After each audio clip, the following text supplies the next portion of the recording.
Good evening, teacher. Good evening, teacher.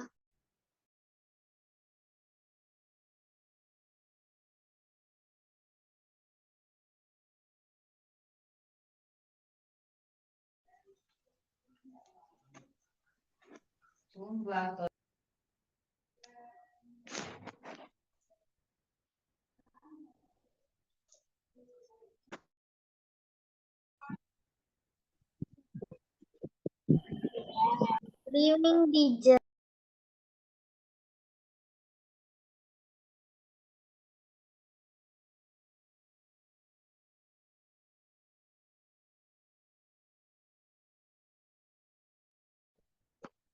உனக்கு என்ன அதை கீழே வை பாரு நாசம் கடையில் நாசம் தூக்கி வீசுடு பூலாம் போட்டு கீஸ் பிடிச்சவளே நல்ல பஸ்ல இதுல சுத்தவா குடிக்கிற தண்ணிய மேல தண்ணிய நல்ல சுத்த காலி செஞ்சவா ஏக்கிட்டாங்க மைக் ஓபன் பண்ணுங்க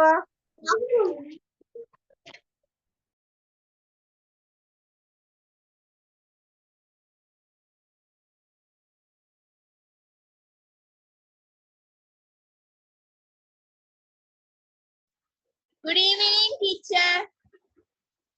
ஓகே குட் ஈவினிங் பிள்ளையாள் Good evening, teacher. Good evening, teacher.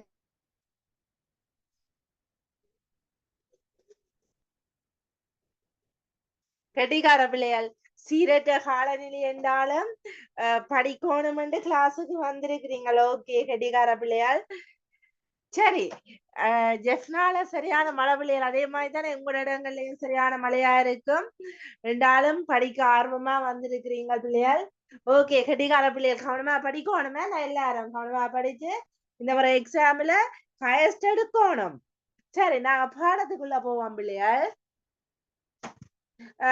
புது பாடம் செந்தமிழ் போற்றிய சேரன் ஓகேயா யார் சமாரி பண்ணுவீங்க கதை அதுக்கு முதல்ல பாடம் பார்க்கலே முதல்ல பாடம் பார்க்கலையா டீச்சர் அதுல அரவாசினிய விளங்கப்படுத்தினி அடுத்த கிளாஸ் யாராச்சும் ஒரு ஆள் விளங்கப்படுத்துங்க தமிழ் தட்டாட்சி தந்தை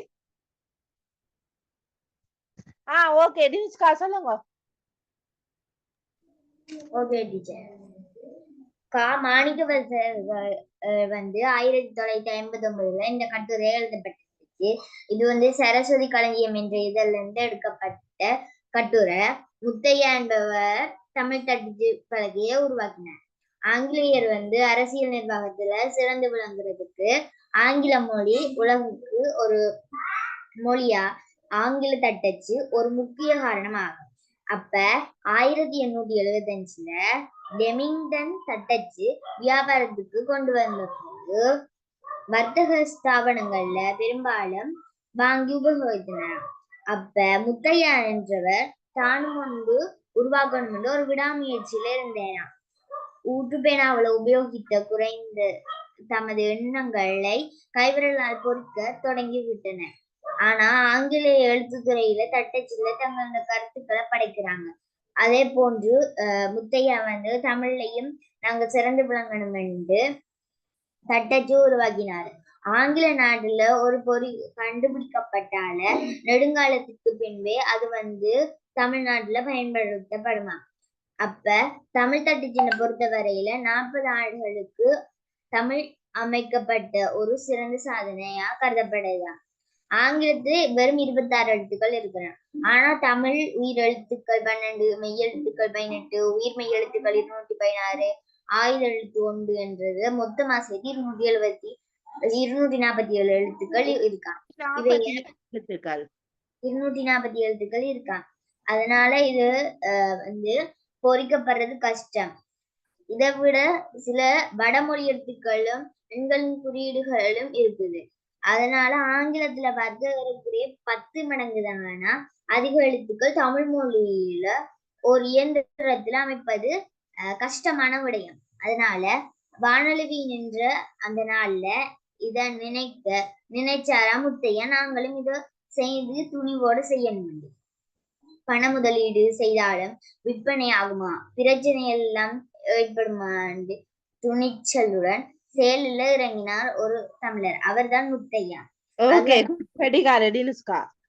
அதாவது இந்த முத்தையா யாழ்ப்பாணத்தின் சுண்டுகுழி என்ற இடத்துல 1886ஆம் ஆண்டு 24ஆம் தேதி 2ஆம் மாதம் பிறந்தவர். இவருடைய அப்பாவுக்கு பேர் ராமலிங்கம். பண்பாடு மிக்கவர், கல்வியலாளர். அவருடைய அப்பா பக்திமான். அதை விட ஆர்மோ நாவலட்ட சீடர். அப்ப இந்த ராமலிங்கத்துக்கு 5 ஆண்களும் 4 பொம்பளை பிள்ளைகளும். அப்ப இறுதி ஆண் பிள்ளைதான் இந்த முத்தையா. இந்த முத்தையாவுக்கு 7 வயது இருக்கையிலே அவற்றை அம்மா இறந்துட்டார். அப்பா இறந்துட்டார். அப்ப அம்மாதான் முத்தையாவையும் தன் முத்தையாண்ட சகோதரர்களையும் வளர்த்து வாரா. அப்ப அம்மாவும் கொஞ்ச காலத்துல நோய் வாய்ப்பட்டுட்டா. ஆனா அம்மாவுக்கு ஒரு ஆசை என்னண்டா, தான் இறக்குறதுக்கு முதல் வெளித்தேசம் சென்று விட வேண்டும் என்றதுதான் அம்மாண்ட ஆசை. அப்ப அதுக்கு நாங்க அம்மா மரணப்படுக்கையில இருக்கையிலேயே மலாயா நாட்டுக்கு கப்பல்ல போறார் 1907ஆம் ஆண்டு.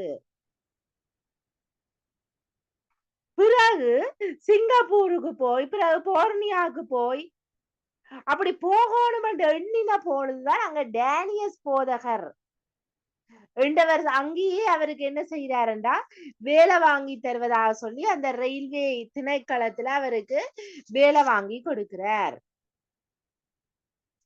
இப்படி முத்தையா இப்படி வேலை செய்து முத்தையா கண்டுபிடிச்ச தட்டச்சு ஸ்டாண்டர்ட் என்ற ஒரு பெரிய தட்டச்சு.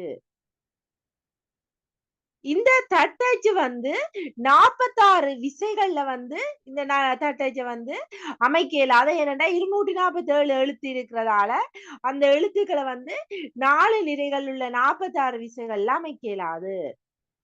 இதனால அதுக்கு சில பொதுவான குறியீடுகளை தனித்தனி விசைகள்ல அமைச்சு தேவையான எழுத்துக்களுடன் அச்சடிச்சு அந்த விசைப்பலையை அமைக்க வேண்டும். ஆகவே 2 விசைகளை அழுத்தின பிறகு அந்த அச்சை நகர செய்ய வேணும். பல பரிசோதனைகள் செய்து கடைசியா நகரா விசை என்றதை இந்த முத்தையாண்டவர் கண்டுபிடிக்கிறார். மற்றது இப்ப நீங்க பார்த்துருப்பீங்க, இப்பொழுது இருக்கிற அந்த சில தட்டச்சுக்கள்ல 2 கை விரல்களுக்கும் சமமாக வேலை கொடுக்கப்படுறது இல்ல. அப்ப இந்த குறை வந்து இந்த முத்தையாண்ட தட்டச்சுல வந்து இல்ல. மற்றது வந்து ஜானா, லானா, கானா, பானா, சானா, மானா, டானா, நானா, சானா, வானா, ல, ச, ந, டி இப்படியான எழுத்துக்கள் அடிக்கடி உபயோகிக்கப்படுற ஆராய்ச்சியாளர்கள் வந்து கண்டுபிடிச்சிருக்கலாம். அப்ப அந்த அரசு கண்டுபிடிச்ச அந்த விசைப்பலகையில இப்படியான எழுத்துக்கள் வந்து கீழிடத்துல வந்து அமைக்கப்பட்டிருக்கும். மற்றது வந்து முதலாவது உலக மகாயுத்தம் முடிச்சதும் பிறகு தான் கண்டுபிடிச்ச அந்த விசைப்பலகைய வந்து ஜெர்மனியில இருக்கிற சைடல் அண்ட் நௌமான் என்ற நிறுவனத்திடம் வந்து ஒப்புவிச்சு அச்சுக்களை வந்து இந்த முத்தையா வந்து உருவாக்குறார். பெருந்தொகையில வந்து அதனை இறக்குமதி செய்து விற்று வாரார். மற்றது வந்து சில குறைகள் வந்து அவர்கிட்ட தட்டச்சுல வந்து காணப்படுகின்றது. அவை அந்த குறைகளை எல்லாம் கண்டுபிடிச்சு அதை நீக்கி பியோ ஐடியல் இப்படி மற்றது வந்து போர்டபிள் இப்படியான தட்டச்சுக்களை வந்து உருவாக்குறார். மற்றது வந்து என்னென்ன தட்டச்சுக்கள் அதுல வெளியாகுதுண்டா ஆர்சி, எரிகா, ஜுரேனியா,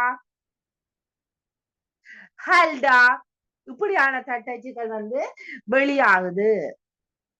ஆவே தமிழ் தட்டச்சின் தந்தையாக இந்த முத்தையா வந்து காணப்படுகின்றார்.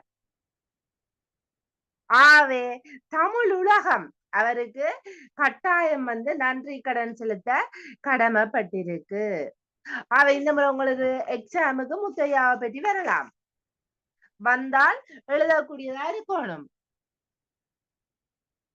கட்டுரைக்கும் வரும் பிள்ளைகள். கட்டுரைக்கு வந்து முத்தையா பற்றி நேரடியா கேட்கலாம் அல்லது நாம் விரும்பும் பெரியார் என்று கேட்கலாம். எதுக்கும் நீங்கள் ரெடியா போங்க, முத்தையா பாடமாக்கிட்டு. மற்றது சுயசரிதையும் கட்டாயம் வரும் பிள்ளைகள். ஆவே சுயசரிதை உங்களுக்கு கிளியர் தானே. அடுத்தது 8வது பாடம், அது முத்தையா ஏற்கனவே போன கிளாஸ் நான் சொல்லிட்டேன், அவை மேலோட்டமா சொல்லி முடிச்சேன் நான். அடுத்த 8வது பாடத்துக்கு போவோம் பிள்ளைகள். செந்தமிழ் போற்றிய சேரன். இந்த செந்தமிழ் போற்றிய சேரன் தர்சனா சொல்லுங்க கதைய. போன கிளாஸ் தர்சனா சொல்லல. ஓகே சொல்லுங்க தர்சனா. பெருஞ்சேரல் இரும்புரை என்றவர் வந்து மாநகர்ல வந்து அரசாண்டு வந்த ஒரு சேர மன்னன்.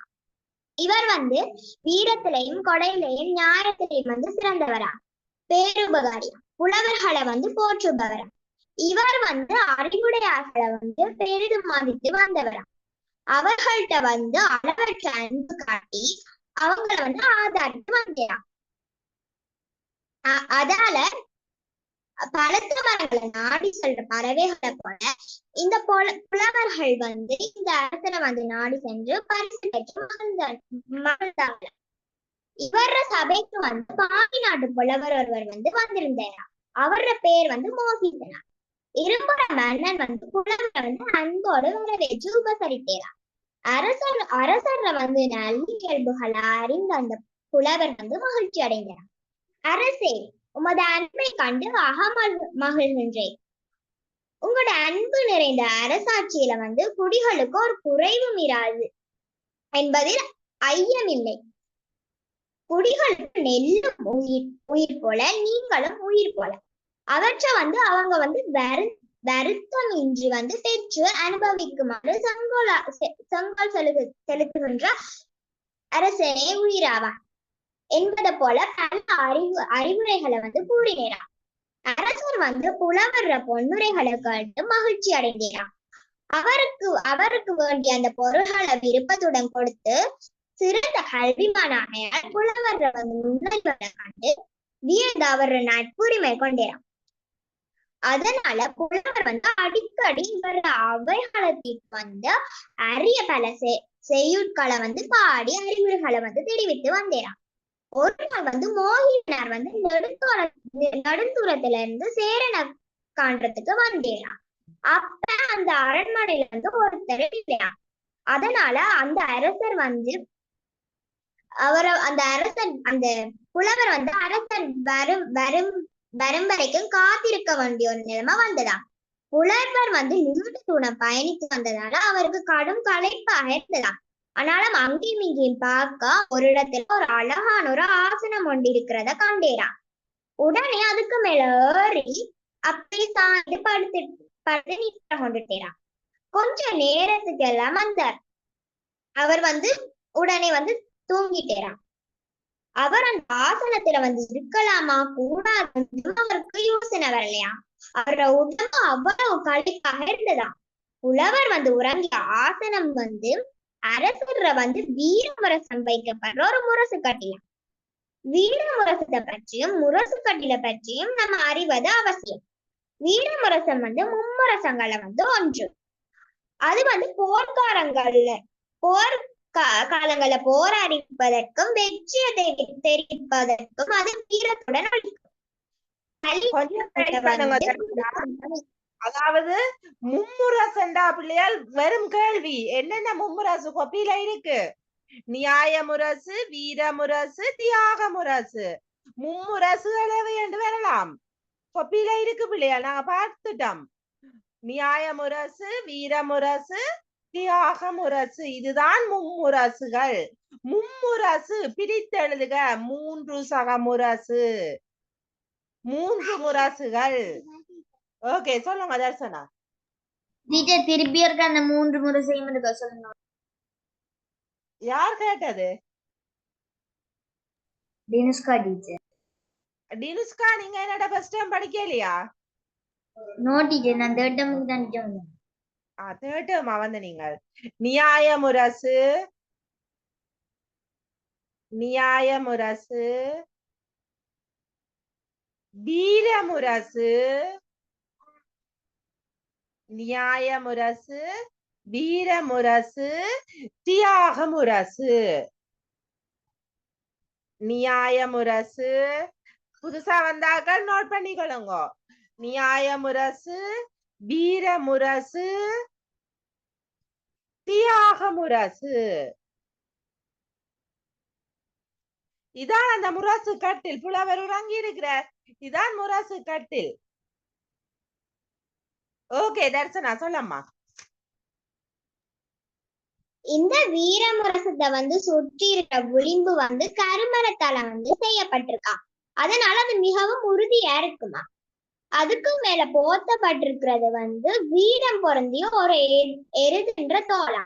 அந்த எருதுன்ற தோலை வந்து அந்த முடியெல்லாம் திருவாம அதுக்கு மேல அப்படியே போத்தி வச்சிருப்பாங்க. அப்ப அந்த வீரமுரசை வந்து ஒவ்வொரு நாளும் வந்து அவங்க வந்து அந்த நீர்த்துறைக்கு கொண்டு போய் அவங்க வந்து மரியாதையோட வந்து அதை நீராட்டுவாங்களாம். பிறகு மயில் தோகை ஒளிஞ்சை தலையும் வந்து சேர்த்து கட்டி மாலையெல்லாம் சூட்டுவாங்களாம். பிறகு வீரமொழிகளை சொல்லி புது பூசை செய்வாங்களாம். பிறகு அதை அரண்மனைக்கு கொண்டு போய் உண்மையான மெத்தைய அவங்க செய்து அந்த முரசு கட்டில வந்து வைத்து அந்த வீரமுரசை வந்து வணங்குவாங்களாம். முரசு கட்டில் வந்து அரசன் வீட்டோட சிங்காதனம் போலாம். அதால ஒரு அரசர் வந்து பகையரசனை வந்து வென்ற பிறகு தோற்ற அரசன்ற முரசு கட்டிலுக்கு மேல யாராச்சும் ஒருவரை வந்து இருக்க செய்வாங்களாம். அந்த அரசன்ற அந்த இருக்க செய்த அந்த அரசனை வந்து அவமானப்படுத்துவாங்க. அது வந்து பண்டைய கால வழக்கமாக இருந்ததா. இதால வந்து முரசு கட்டிலுக்கு மேல யாராச்சும் ஏறினா அந்த அரசனுக்கு பெரிய அவமானமா. அதனால அந்த முரசு கட்டிலுக்கு மேல ஏறின யாராச்சும் சரி வாழா வந்து உடனே 2 துண்டா ஆக்கிடுவாங்களாம். புலவர் மோசிகனார் வந்தப்ப முரசு வழக்கம் போல நீர்த்துறைக்கு கொண்டு செல்றதுக்கு ஆயத்தமாக இருந்ததாம். அதனால முரசு கட்டிலுக்கு மேல முரசு வந்து இல்லையா. அத அறியாத அந்த புலவர் வந்து ஏதோ ஒரு ஆசனம் என்று சொல்லி அதுக்கு மேல கயிற்ற வந்து தூங்குகிறான். கொஞ்ச நேரத்துக்கெல்லாம் ஆற்றில இருந்த அந்த ஆற்றுல இருந்து அந்த மரியாதையோட வந்து முரசம் வந்து கொண்டு வரப்பட்டதாம். அதோட அந்த அரசனும் வந்தான். முரசு கட்டில நோக்கி கொஞ்சம் முன்னால சென்றான் அரசன். அதில் யார் ஒரு கழுத்து நின்று கொண்டு கொண்டிருக்கு என்று கண்ட அரசன் வந்து அவர் யார் என்பதை கூட அவர் வந்து அறியாம கண்கள்ல வந்து கோப கனல் வந்து வீச அவர் வாழ உருவினார். விரைந்து அந்த கட்டில நோக்கி செல்ல வந்து அவர் வந்து அறிஞ்சிறான். புலவர் தான் உறங்கி கொண்டிருக்கிறேன். உடனே அந்த வாழை வந்து உரையில போட்டு விட்டு அவரோட கோபம் எல்லாம் அங்கேயோ பறந்துட்டான். அந்த அந்த அடுத்த நொடியில வந்து அந்த புலவரை வெட்டி இருக்கிற வேண்டிய இவர் வந்து அதை விட்டுட்டு வேறனையும் அதிசய நிகழ்வு வந்து இவர் செய்து கொண்டிருக்கிறான். இரும்பர மன்னன் வந்து முரசு காட்டிலுக்கு அருகில சென்று அந்த புலவருக்கு குளிர்ச்சியாக இருக்கணும், பாவம் நீண்ட தூரத்திலிருந்து கடைப்பாக வந்து தடுத்திருக்கிறாரு சொல்லி சாமரை எடுத்து அவருக்கு பக்கத்துல இருந்து குளிர்ச்சியாக இருக்கட்டும் என்று சொல்லி சாமரையால வீசி கொண்டு இருக்கிறாரா. அப்ப அந்த புலவர் வந்து நித்திர கொண்டு எழும்ப அரசர் வந்து தாமரையால வீசி கொண்டிருக்கிறத கண்டவர் திடுக்கிட்டு எழும்பி நின்றார். அப்ப அவர் வந்து என்னையோ ஒரு இருந்தவரோடு நடந்திருக்கு அப்படின்னு சொல்லி யோசிச்சு கொண்டு அந்த ஆசனத்தை விட்டு இறங்கி நின்றார்.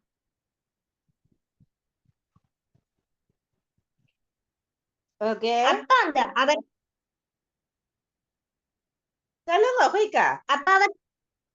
அப்ப அவர் தூங்கின ஆசனம் வந்து முரசு கட்டில் வைக்கிறார்.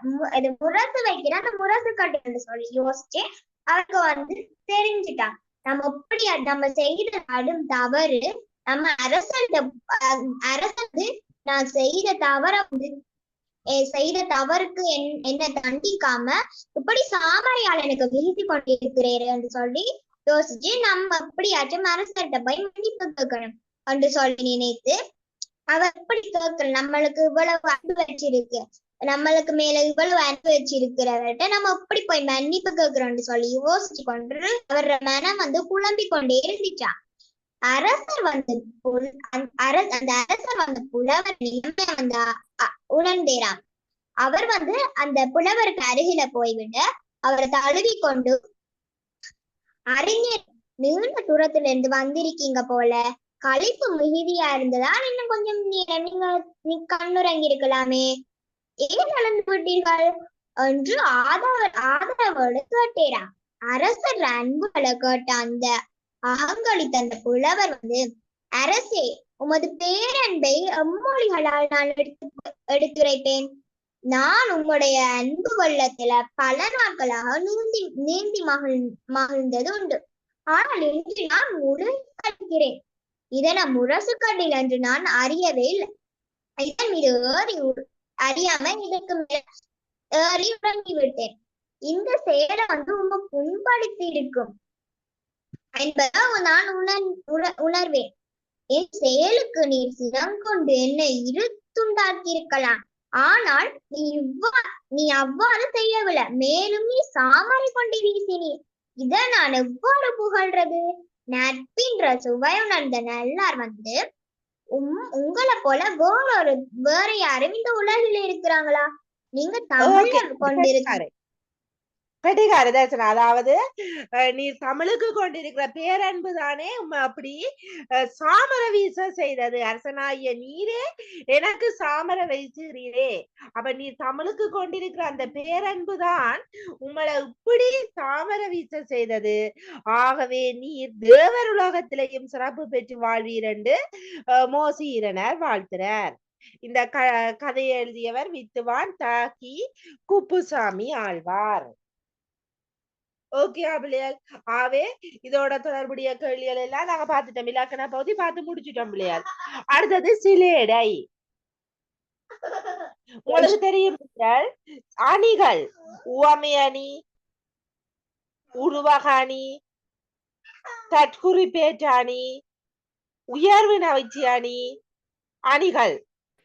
இந்த அணிகள்ல ஒன்றுதான் பிள்ளையார் சிலேடை. அப்ப சிலேடை என்றால் என்னென்றால் ஒரு சொல் அல்லது தொடர் சொல் இரண்டு பொருள்ல வர்றதுதான் சிலேடை. இரு பொருள் படும்படியா வர்றதுதான் சிலேடை. அதாவது ஒரு சொல் ரெண்டு பொருள்ல வரும். உங்களோட புத்தகத்துல இருக்கிற பாடல பாருங்க.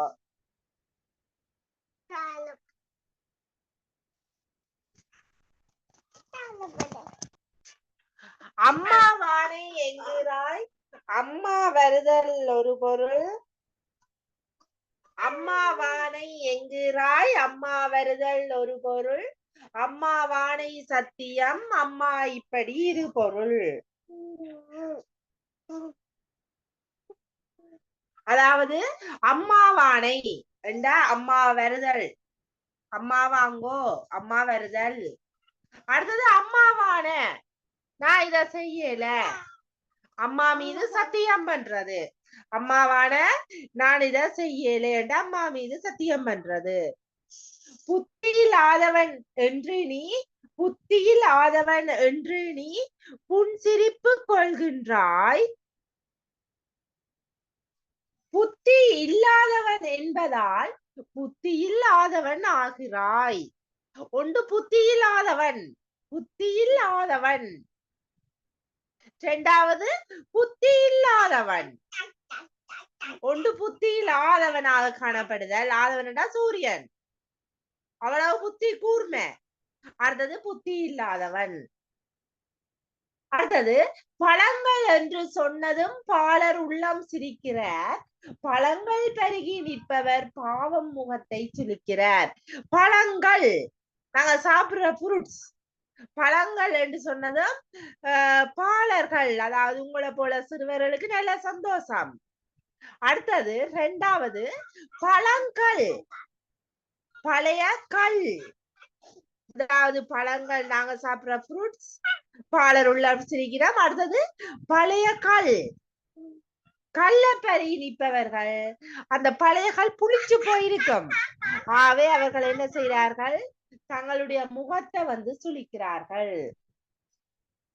அடுத்தது படுக்கவா என கூறலும் படுக்க ஓடி வருகிறாய், படுக்கவா என முடிவிலே பரபரப்பாய் கேட்கிறாய்.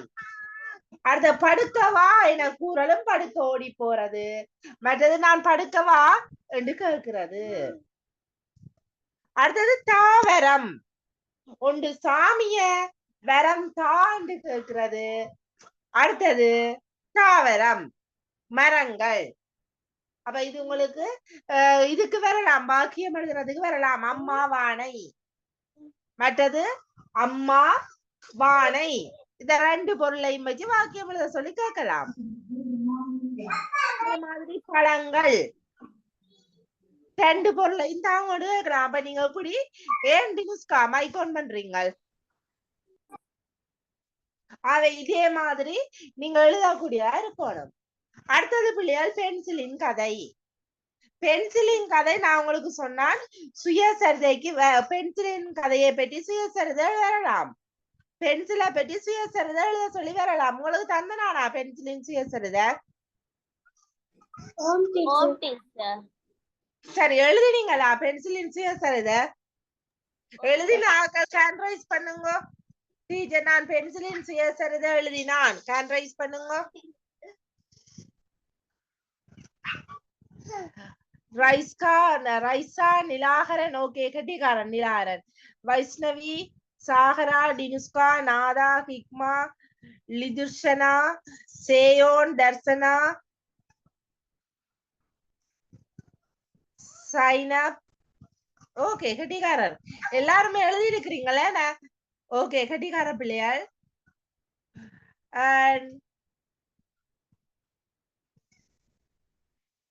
நாதா வாசிச்சு விடுங்க.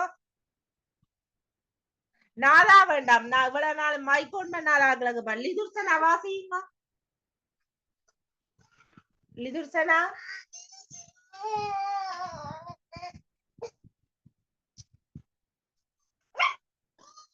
லிதுர்சனா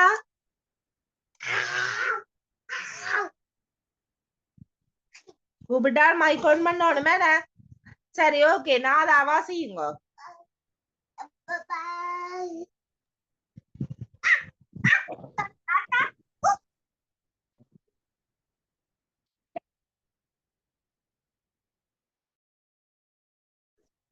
நாதா வாசிக்க முடியுமா?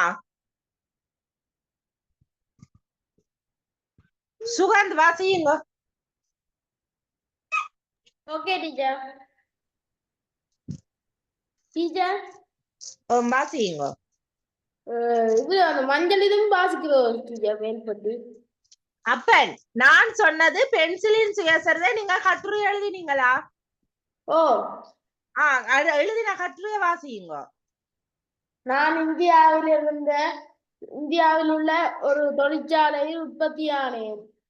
எனக்கு வர்ணத்தை கொடுத்தவர்கள் இந்தியாவில் உள்ள பென்சில் தொழிற்சாலையாளர்கள். என்னை ஒரு கப்பலில் ஏற்றி வைத்தார்கள். நான் இலங்கைக்கு வந்து சேர்ந்தேன். என்னை ஒரு வியாபாரி விலைக்கு வாங்கினார். அவர் தன் கடையின் முன்பக்கத்தில் என்னை தொங்க விட்டார். பாடசாலை விட்டு வரும் மாணவர்கள் என்னை பார்த்து மகிழ்ச்சி அடைந்து செல்வர். ஒரு நாள் ஒரு தந்தை தன் மகளை அழைத்து வந்தார். மகள் தனது மகளுக்கு அந்த பென்சிலை வாங்கி கொடுத்தார். பென்சிலை வைத்து நன்றாக எழுதினாள். அவளுடன் மகிழ்ச்சியாக இருந்தது அந்த பென்சில். மகிழ்ச்சியாக இருந்தேன் டீச்சர். ஓகே சொல்லுங்க. பின் ஒரு நாள் அந்த அவளுடைய தம்பி என்னை விளையாட எடுத்து முறித்து விட்டான். வந்த அவள் என்னை பார்த்து கவலைப்பட்டாள். பின் என்னை குப்பை தொட்டியில் அறிந்து விட்டாள்.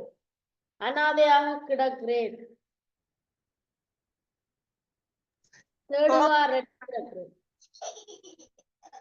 கடிகாரம். சரி, பென்சிலின் சுயசரிதை உங்களுக்கு பாடத்துல இருக்கிறபடியா பிள்ளையால் பென்சிலின் சுயசரிதை எழுத சொல்லி வரலாம். எழுதாதாக்கள் எழுதி பாருங்க. சரி, அவை இந்த பென்சில் எப்படி தயாரிக்கப்படுது, எங்க பென்சில் தயாரிக்கப்படுது, என்ன மரத்தால பென்சில் தயாரிக்கப்படுது, இதெல்லாம் நாங்கள் பார்த்துட்டோம் இல்லையால். ஏன்னா காருண்யா சொல்லுங்க. பென்சிலின் கதை காருண்யா சமரி பண்ணி விடுங்க. காருண்யா. ஓகே சொல்லுங்க. பைன் மரத்திலிருந்து பென்சிலுக்கான மரக்குட்டிகள் பெறப்படுகின்றது. மேலும் பளபளக்கும் காரியம், களிமண், பசை, கொழுப்பு, சாயப்பொருள், அலுமினியம் என பல பொருட்களும் தேவைப்படுகின்றன. பென்சிலின் மேற்பகுதியில் BH என்ற அடையாளங்கள் இடப்படுவதன் மூலம் அவற்றின் தரங்களை நாம் விளங்கிக் கொள்ள முடியும். பென்சில் பிறப்பதற்கு முன்னால் அது சைபீரியாவில் அழகிய பைன் மரமாக இருந்தது. அது சாதாரண பைன் அல்ல. சைபீரியா சித்தார் என்ற தாவர இனத்தை சேர்ந்த பைன். நீ பைன் மரத்தின் கொட்டைகளை எப்பொழுதாவது தின்றிருக்கிறாயா? அவை ருசியாக இருக்கும். அதனால் தான் அவை கொட்டை என்று அழைப்பது தவறு. அவை பைன் மர விதைகள். அவை அம்மரத்தின் கூம்பு கனிகளில் உள்ளன. இம்மரத்தின் கட்டை எடை குறைவானதாகவும் வலுவுள்ளதாகவும் இருக்கும். இம்மரக்கட்டைகளை கொண்டு அலுமாரிகள் செய்கிறார்கள். அந்த மரத்தின் வாடை பூச்சிகளுக்கு பிடிப்பதில்லை. எனவேதான் இம்மரத்தால் செய்யப்பட்ட அலுமாரிகளை பூச்சிகள் அரிக்காது. சைபீரிய பைன் மரங்கள் பென்சில் செய்ய பயன்படுகின்றன. மரக்குச்சியை பென்சிலாக மாற்ற வேண்டுமானால் தாளின் மீது கோடு இழுக்கும் ஒருவித பொருளை அதனுள் வைக்க வேண்டும். இதற்கு உதவக்கூடிய மிகச்சிறந்த பொருள் காரியம். இது நிலக்கரியை போல் கருமையானது. உண்மையில் நிலக்கரியோடு தொடர்புள்ளது. இதுவும் சைபீரியாவில் கிடைக்கிறது. குறுகிய மலைப்பள்ளங்கள், காடுகளின் வழியாக வேகமாக ஓடிவரும் நதிப்படுகையில் சுத்தமான காரியம் கிடைக்கிறது. சைபீரியாவில் போர்த்தோகல் என்ற பகுதியொன்று உள்ளது. இங்கு பூமி அடியில் நிலவரி பண்டசாலையில் போல பளபளக்கும் மிருதுவான காரியம் ஏராளமாக நிறைந்திருக்கிறது. சைபீரியாவில் புகையிரதங்கள், மாஸ்கோவில் பென்சில் தொழிற்சாலைக்கு பைன் மரக்கட்டைகள், கேரியம் ஆகியவற்றை கொண்டு செல்கின்றன. பென்சில் செய்ய களிமண் தேவைப்படுகின்றது. அது சாதாரண களிமண் அல்ல, மிகச்சிறந்த களிமண் இதற்கு தேவைப்படுகின்றது. இவ்வித களிமண் உக்ரைனில் கிடைக்கின்றது. களிமண் பென்சில் கேரியத்தை வலுவுள்ளதாக பயன்படுத்துகின்றது. அதிகமாக களிமண் இருந்தால் பென்சில் கடினமாக இருக்கும். பென்சிலின் மீது பி என்ற எழுத்து இருந்தால் அது மிருதுவான பென்சில் என்றும், அதன் மீது எச் என்று எழுத்திருந்தால் அது கடினமான பென்சில் என்றும் அர்த்தம். கேரியம் துகள்களை ஒன்றாக இணைப்பதற்கு பசை தேவைப்படுகின்றது. இந்த துகள்கள் எழுதும் போது தாளின் மீது எளிதாக படிவதற்கு கொழுப்பு தேவைப்படுகின்றது. கொழுப்பு இல்லாமல் இருந்தால் பென்சில் மங்கலாகவும் ஒழுங்கற்றும் எழுதும். இவை மட்டுமல்ல, சாயப்பொருட்களும் பளபளக்கும் உலோகமான அலுமினியமும் தேவைப்படுகின்றன. சாயப்பொருள் பென்சிலுக்கு வண்ணம் தீட்ட பயன்படுகின்றது. பென்சிலின் மீது எழுத்துக்களை பொறிக்க அலுமினியம் பயன்படுத்துகின்றது. பென்சில் தொழிற்சாலையில் பல அற்புதமான இயந்திரங்களை காணலாம். அவை மிக விரைவாக வேலை செய்யக்கூடியவை. 24 மணி நேரத்தில் 30 லட்சம் பென்சில்களை அவை உற்பத்தி செய்யும். இப்பென்சில்கள் நீளத்தில் வரிசையாக வைத்தால் அவை லெனின் கிராதியில் இருந்து மாஸ்கோ வரை வரிசையாக இருக்கும். பென்சிலை தயாரிப்பதற்கு எண்ணற்ற திறமைசாலிகள் அவர்களுடைய உழைப்பை தானமாக கொடுத்திருக்கிறார்கள். சைபீரியாவில் உள்ள மரம் வெட்டிகள், சுரங்க தொழிலாளர்கள், உக்ரைனில் களிமண் எடுப்பவர்கள், மாஸ்கோ பென்சில் தொழிற்சாலை உள்ள தொழிலாளிகள், ரயில் அலுவலகர்கள், இயந்திரங்களை அமைப்பவர்கள், கொல்லர்கள். ஜெர்மனியில் இப்பொழுதும் கூட வழக்கத்தின் காரணமாகவே பென்சில் கேரிய குச்சி என்றும் அழைக்கப்படுகின்றது. அதன் போது நீ இந்த பென்சிலை அலட்சியமாக எந்த இடத்திலும் எறிந்து விட்டுறாதே. ஓகே அம்மா, கெட்டிக்காரை. முக்கியமான விடயங்கள் அவ்வளவுத்தையும் சொல்லி இருக்கிறீங்க. ஓகே, அதாவது பிள்ளைகள், இந்த பைன் மரத்துல இருந்து பென்சிலுக்கான மர குச்சிகள் பெறப்படுது. அதே மாதிரி காரியம், களிமண், பச, கொழுப்பு, சாயப்பொருள், அலுமினியம் இப்படியான பொருட்கள் சேர்த்துதான் பென்சில் செய்யப்படுது. அவ பென்சிலின் மேற்பகுதியில உங்களுக்கு தெரியும் BH என்ற அடையாளம் இருக்கு. அப்ப இந்த BH என்ற அடையாளத்தின் மூலம் நாங்கள் அது எப்படியான பென்சில் என்றதை, அதாவது அதன் தரத்தை வந்து நாங்கள் அறியலாம். மற்றது பிள்ளைகள், இந்த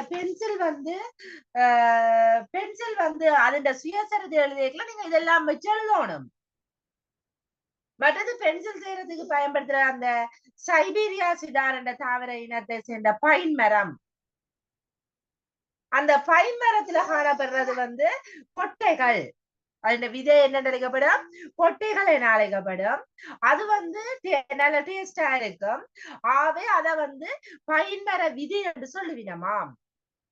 அது எங்க இருக்குன்னா அந்த மரத்தின் கூம்பு கெணிகள்ல காணப்படுது. மற்றது இந்த பைன் மரத்தால எப்படி பென்சில் செய்யப்படுதோ அதே மாதிரிதான் பிள்ளைகள் அலுமாரியலும் செய்யப்படுது. ஏனென்றால் அந்த பைன் மரத்தின் அந்த மனம் வந்து பூச்சிகளுக்கு பிடிக்காது. அப்ப பூச்சிகளுக்குள்ள வராது.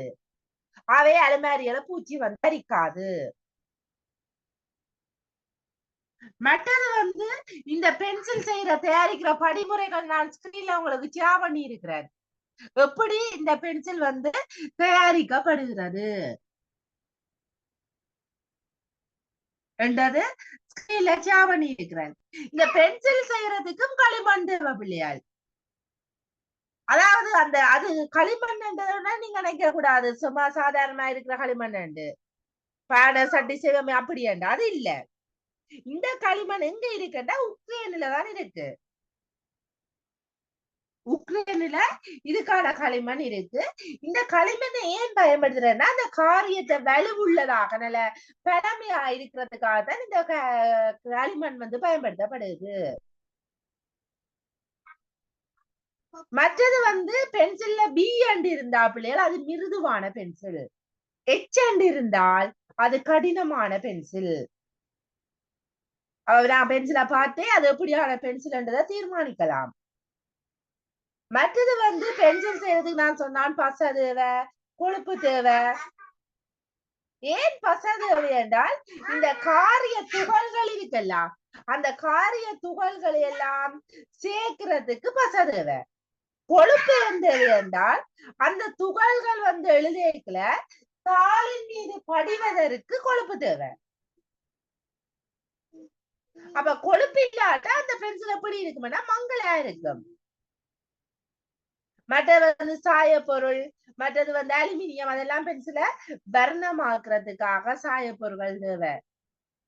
பென்சில் மீது எழுத்துக்களை பொறிக்கிறதுக்கு தான் இந்த அலுமினியம் தேவை. அப்ப இந்த பென்சில் வந்து எல்லாம் செய்து தொழிற்சாலைக்கு அனுப்பப்பட்டு அங்க வந்து அது ஒவ்வொரு வடிவமா வெட்டி எடுக்கப்பட்டு இந்த பென்சில் வந்து அழகான பென்சில் வந்து செய்யப்படுகிறது. ஓகே பிள்ளைகள், ஆவை வந்து இதான் பென்சில் தயாரிக்கிற படிமுறைகள்.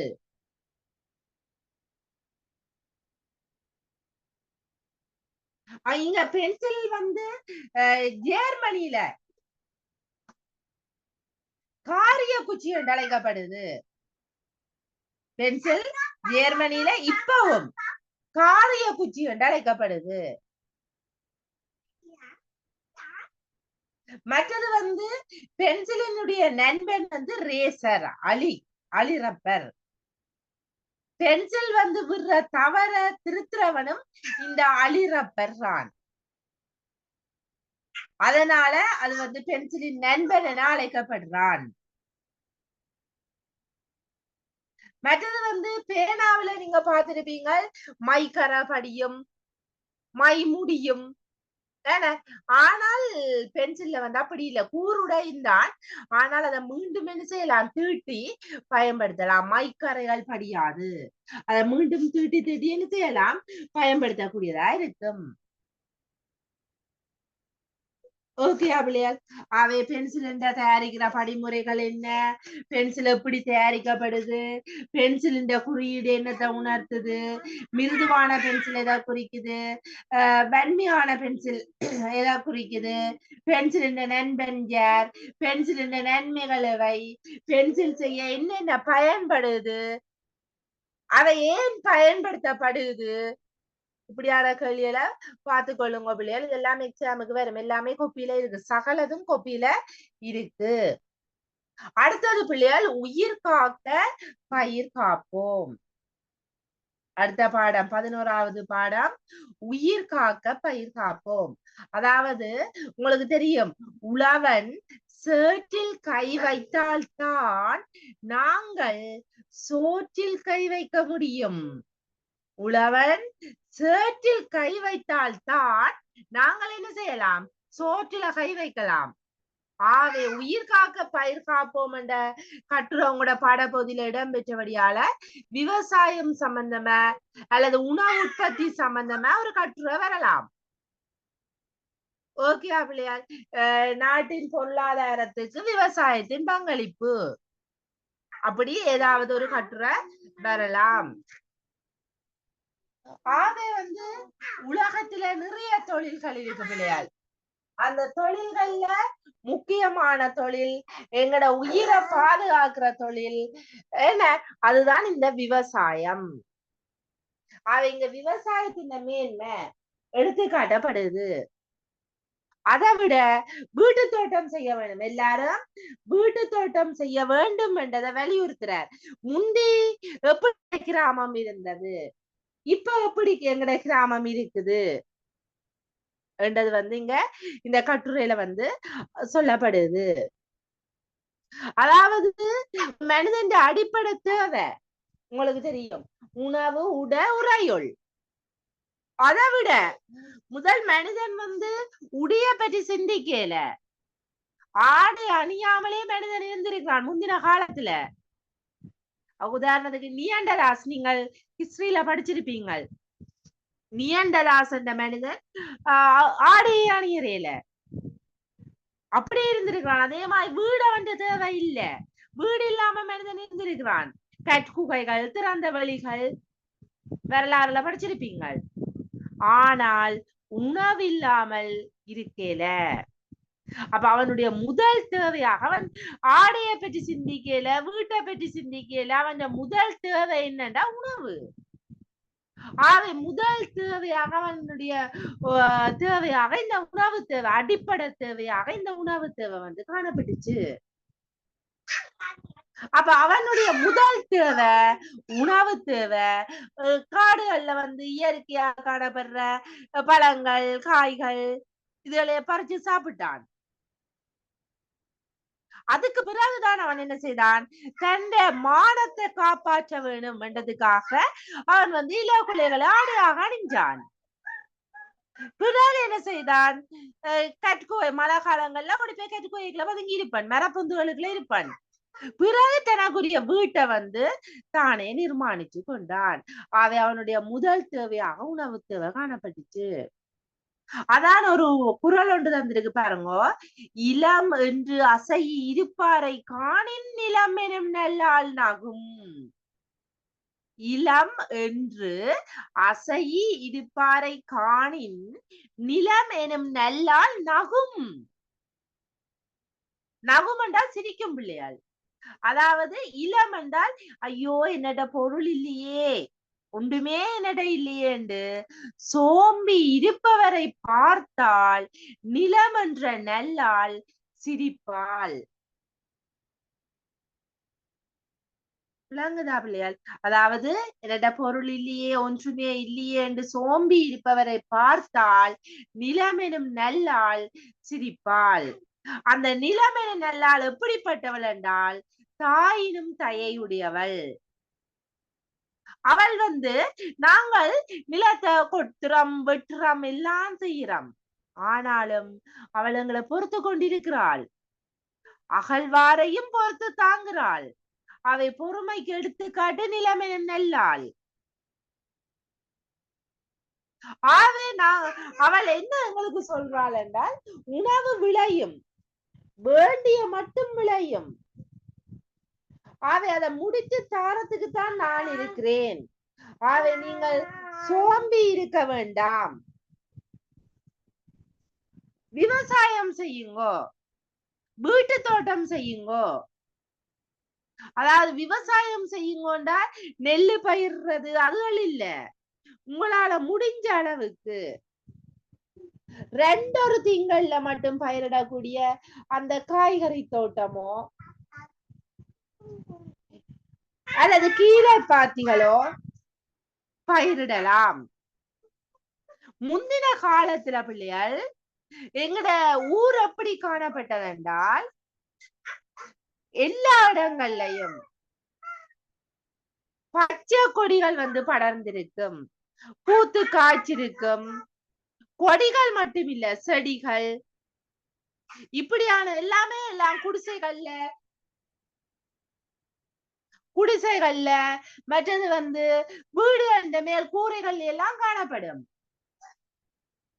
பூசணி கொடிகள் எல்லாம் படர்ந்திருக்கும், கீரை வகைகள் இருக்கும், பச்சை காய்கறிகள் இருக்கும். அப்ப உணவுக்காக மரக்கறிக்காக நாங்கள் சந்தைக்கு போக வேண்டிய அவசியம் இல்லை. முந்தின காலத்துல அவர்கள் என்ன செய்தார்கள், வீட்டு தோட்டத்திலேயே பயிரிட்டு வந்தாங்க. ஆனால் அந்த நிலை இப்ப இல்ல. இப்ப முந்தி வந்து எல்லாற்ற வீடுகள்லையும் காணப்பட்ட அந்த பச்சை கொடிகளுக்கு பதிலாக இப்ப படர்ற கொடிகள், பறக்கும் கொடிகள் என்று குரோட்டன், அதாவது எந்தவித பிரயோசனமும் இல்லாத அந்த குரோட்டன் தாவரங்கள் அது இதென்று நாங்கள் பயிரிட்டு இருக்கிறோம் அழகுக்காக. என்ன, அதால எந்தவித பிரயோசனமும் இல்லை. ஆகவே கட்டுரையாசிரியர் என்ன சொல்ல போறார் என்றால், உங்களுடைய சிந்தனைய, உங்களுடைய முயற்சிய மாற்றுங்கள். முந்தின காலத்துல எங்கட ஊர் எப்படி இருந்தது அத இப்பவும் பின்பற்றுங்கள், பயிரிடுங்கள். வீட்டிலையும் வீட்டில எங்க உங்களுக்கு இடம் கிடைக்குதோ அங்க பயிரிடுங்கள், விதையுங்கள். எப்படியானத விதையுங்கள், தேர்ந்தெடுத்து விதையுங்கள். என்னென்ன பிரயோசனமோ அதை தேர்ந்தெடுத்து விதையுங்கள். அந்தந்த பருவத்துக்கு ஏற்ப பயிர் செய்து காத்து வளருங்கள், பயிரிட்டு உண்ணுங்கள். முடிஞ்ச அளவு உங்களால முடிஞ்ச அளவு சிறு அளவாவது உங்களுடைய உணவுப் பொருட்களை உங்களுடைய உழைப்பாலேயே பயிரிட்டு வாருங்கள். இதன் மூலம் இந்த உலகமே தன்னிறைவு பெறும். இதுதான் ஆசிரியர் உணர்த்த விரும்பியது. ஆவே ஆசிரியர் இங்க என்னத்தை உணர்த்துறாருண்டா விவசாயத்தின் மேன்மையை உணர்த்துறார். விவசாய தொழிலினுடைய மேன்மையை உணர்த்துறார். ஓகே பிள்ளையாள். ஆக நீங்கள் எனக்கு அடுத்த கிளாஸ் கட்டுரை ஒன்று எழுதிக்கணும். எழுதிக்கொள்ளுங்க பிள்ளையாள். விவசாய தொழிலின் மேன்மை. விவசாயம் என்றது பிள்ளையால் உழவு தொழில் எல்லாமே அதுக்கு வரும். உழவு தொழில் தானே விவசாயம். உழவன் சேற்றில் கை வைத்தால் தான் நாம் சோற்றில் கை வைக்க முடியும் என்றெல்லாம் வசனங்கள் போட்டு அழகா எழுதி இருக்கணும். அதெல்லாம் மேற்கோட்டு குறிகளை போட்டு எழுதிக்கணும். மற்றது பிள்ளையால் திருப்பி திருப்பி சொல்றேன், ரூல் விடாதீங்க. பந்தி பிரி கேக்கல என்னத்துக்கா பந்தி பிரி கேக்கல ரூல் விடுவான்? பந்தி பிரி கேக்கல பிள்ளையால் ரூல் விடக்கூடாது. மார்ஜின் இருக்குல்ல, அவங்களோட அந்த ரெட் லைன் இருக்குல்ல, அதுல இருந்து ஒரு ஸ்பேஸ் தள்ளித்தான் பந்தி எழுதுறது. அப்படி ஒரு பந்திக்கு இன்னொரு பந்திக்கு முடியல ரூல் விடுறீங்க பிள்ளையால். அப்படி ரூல் விடக்கூடாது. பந்தி பிரிக்கும் போது ரூல் விடக்கூடாது. அதை நீங்க கவனிக்கணும் பிள்ளையால். விளங்குதா? திருப்பியே நீங்க பிள்ளையாளி வச்சுக்கிறீங்க. நான் டேடி ஞாபகம் இல்ல பார்த்தேன். நான் நாளை அடுத்த கிளாஸ் பிள்ளையால் மழை என்றாலும் என்ற கிளாஸ் நடக்கும் பிள்ளையால். பவகட் அப்படி காத்து அப்படி பவகட் ஆயினா தான் கிளாஸ் நடக்காது. மற்றபடி என்ற கிளாஸ் ஒழுங்கா நடக்கும் பிள்ளையால். அடுத்த கிளாஸ் வந்து 12ஆம் பாடத்துல இருந்து 3rd term படிப்பிக்க மாட்டேன். ஓகே, 3rd term இப்பதானே நான் சிலபஸ் முடிச்சேன். நான் ஆவே 2nd term வரையும் தான் சமரி செய்விப்பேன் பிள்ளையால். 12வது பாடத்துல இருந்து அடுத்த கிளாஸ் மிச்சம் 15 பாடம் வரையும் பார்த்துட்டு வாங்க பிள்ளையால். அடுத்த கிளாஸ் பார்ப்போம். ஓகே பிள்ளையால், bye, good night. Thank you, Miss. Bye, Miss. Good night, Miss. Bye, teacher.